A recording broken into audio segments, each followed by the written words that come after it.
High viewer, আবারও আসলাম আপনাদের সাথে কিছু জানার জন্য। ওকে, সো আবার বলবো, তো চ্যানেলটি সাবস্ক্রাইব করে রাখবেন, কেননা নতুন নতুন টিপস পেতে অবশ্যই চ্যানেলটি সাবস্ক্রাইব করতে হবে। তো আজকের যে বিষয়টা আপনাদের বলবো সেটা হচ্ছে জমা খরচ নিয়ে।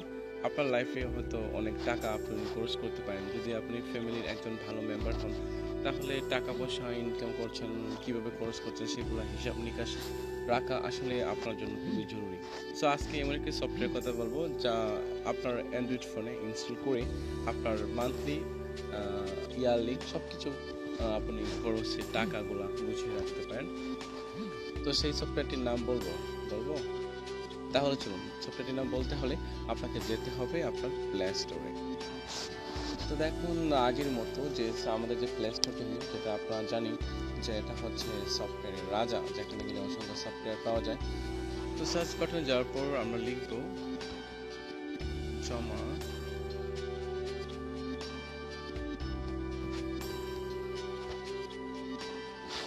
জমা খরচ লিখব আমরা। সো দেখুন, সফটওয়্যারটির নাম হচ্ছে জমা খরচ। আপনারা ইচ্ছে করলে বাংলা লিখতে পারেন অথবা ইংলিশ লিখতে পারেন। তো লেখার পর এই সফটওয়্যারটি যখন ওপেন হবে, আপনারা সফটওয়্যারটি ইনস্টল করে নেবেন।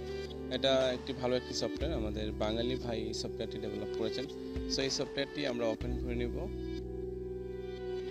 তো দেখুন, সফটওয়্যারটি ওপেন হওয়ার পর আমি এখানে দেখতে পাচ্ছি জমা খরচ এপ্রিলের 2017 এবং মোট জমা 500 টাকা এবং মোট খরচ ব্যালেন্স আপনি সব কিছু ইচ্ছে করে রাখতে পারেন। এই যে বাৎসরিক আয়ও চলে আসবে। সো এই কাজটি করতে হলে আপনাকে জমাতে ক্লিক দেবেন। সো জমাতে ক্লিক দেওয়ার পর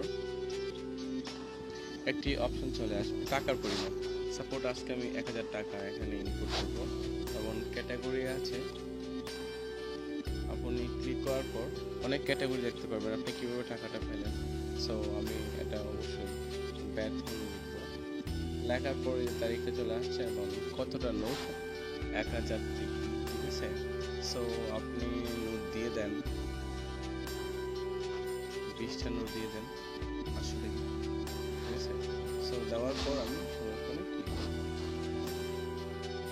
দেখুন, সংরক্ষণে ক্লিক দেওয়ার পর আমার টাকাটি মোট হয়ে গেছে। আগে 500 টাকা ছিল, এখন 1000 টাকা দেওয়ার পর 1500 টাকা হয়ে গেছে। সো এভাবে আপনি খরচের টাকাও এখানে রাখতে পারেন। তো খরচের টাকার পরিমাণ ধরুন 500 টাকা। তারপরে ট্যাবে ক্লিক করুন, মনে করেন যাতায়াত খরচ। তারপর এখানে 500 টিকিট 5টা। ঠিক আছে, তারপর সংরক্ষণে ক্লিক করব। তো দেখুন, এখানে দেখতে পাচ্ছি যে আমার টাকাগুলো এখানে চলে আসছে। যেমন ব্যবসায়িক আয় এটা 500 টাকা, বেতন ভাতা 1000 টাকা, যাতায়াত খরচ 500 টাকা। সো আপনি এভাবে আপনি সেভ করতে পারেন আপনার টাকাগুলি, এমন খুব সহজেই সাংসারিক জীবনে আপনি সুখী হতে পারেন। যেটা আপনার বিষয়, টাকাটা কম খরচ করবেন নাকি বেশি খরচ করবেন। আবারও বলবো, আমার টিপসটি যদি আপনাদের ভালো লাগে অবশ্যই চ্যানেলটি সাবস্ক্রাইব করতে ভুলবেন না এবং আরও কিছু পাবেন আশা করি।